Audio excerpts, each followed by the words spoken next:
Comment બોક્સમાં જઈ એનું લીધે લખવાનું ભૂલતા નહીં. આનું નામ શું છે તમે કમેન્ટ બોક્સમાં કહેજો, કારણ કે આ બહુ મહત્વનું છે. આપણે થોડુંક શાક બકાલું ઉતારવાનું છે, ભીંડો જેવું બધું છે થોડું, કારણ કે આજે હેલો યુટ્યુબ ફેમિલી, સ્વાગત છે તમારું બધાનું ફરી એક વખત નવા વ્લોગની અંદર. તો સૌથી પહેલાં જય માતાજીને રામ રામ. કેમ છો? આઈ હોપ કે તમે બધા મજામાં રહેશો ને આપણે પણ જો એકદમ ફર્સ્ટ ક્લાસ છીએ.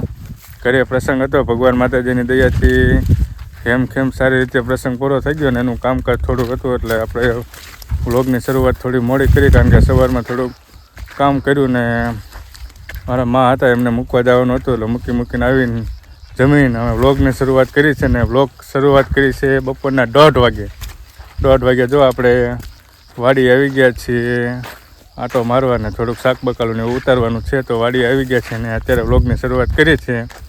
તો કન્ટિન્યુ બન્યા રહેજો. ચેનલ ઉપર નવા હોય તો સબસ્ક્રાઈબ કરી લેજો, વિડીયોને લાઈક કરી દેજો.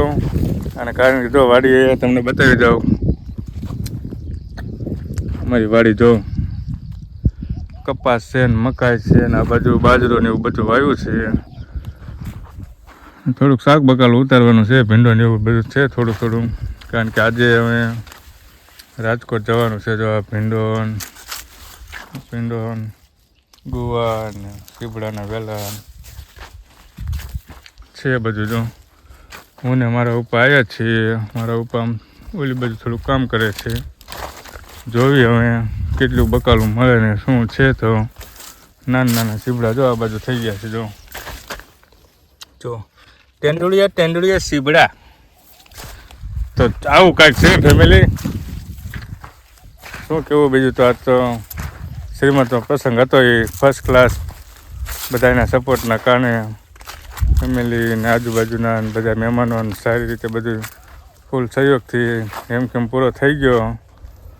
અને બીજા દિવસે રાબેતા મુજબ જો બધું કામકાજ પૂરું કરી. કામ તો પૂરું થયું છે ને ધીમે, કારણ કે ઘરે પ્રસંગ હોય એટલે બધાને ખબર જ હોય કે કામ થોડાક દિવસ થોડું બધું બાકી જ હોય. ક્યાંક કોઈક આ વસ્તુ દેવાની હોય, કોઈક વસ્તુ લેવાની હોય ને કાંઈક મૂકવાનું હોય ને એવું બધું ચાલ્યા રાખે. એટલે ધીમે થોડાક દિવસ ચાલશે.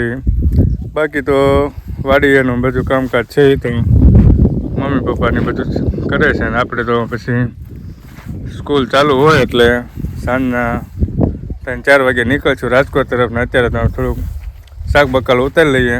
તો કન્ટિન્યુ બન્યા રહેજો. ચેનલ ઉપર નવા હોય તો subscribe, like, comment, share, subscribe કરી દેજો.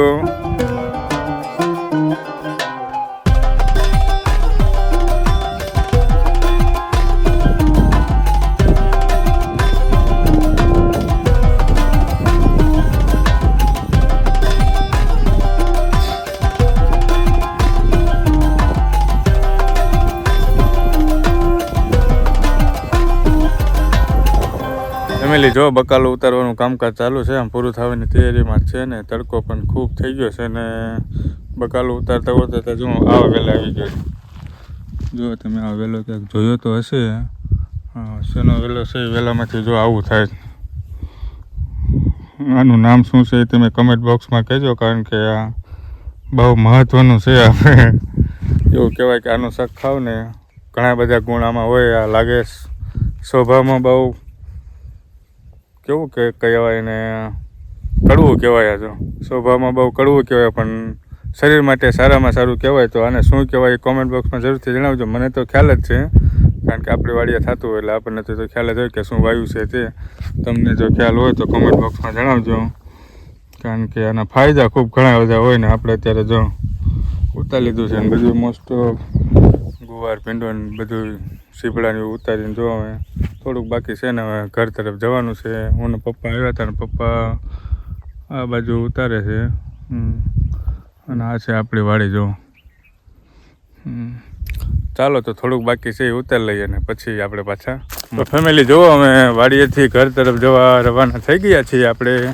અને જો આટલું બકાલું આપણે ઉતાર્યું છે અને હવે જવાનું છે ઘરેથી ફટાફટ બિસ્તરા પોટલા પેક કરીને ડાયરેક્ટ રાજકોટ તરફ રવાના થવાનું છે. કેમ કે વાગી ગયા છે હવે 3 વાગો આવ્યા છે એટલે હવે નીકળી ગયા. જો મારા પપ્પા જો આ બાજુ જ ચાલ્યા જાય છે, હું અહીંથી જાઉં છું. તો ચાલો અમે જઈએ આપણે ઘરે ને પછી મળીએ. ભેગા થાય થોડીક વાર પછી ચાલો. ફેમિલી જો વાગી ગયા છે બપોરના 3:30 વાગી ગયા છે અને વાડીએથી ઘરે આવતા રહ્યા અને ઘરે આવીને જો આપણે આવી ગયા છીએ હનુમાન દાદાને તેલ ચડાવવા. આ છે અમારા ગામના હનુમાન દાદા. જો એ હનુમાન દાદા કોમેન્ટ બોક્સમાં જે હનુમાન દાદા લખવાનું ભૂલતા ને જો આપણે તેલ ચડાવી દીધું છે અને અગરબત્તી પણ કરી નાખી છે. તો તેલ ચડાવી દીધું છે અને અગરબત્તી કરી નાખી છે અને કોમેન્ટ બોક્સમાં જરૂરથી હનુમાન દાદા લખજો.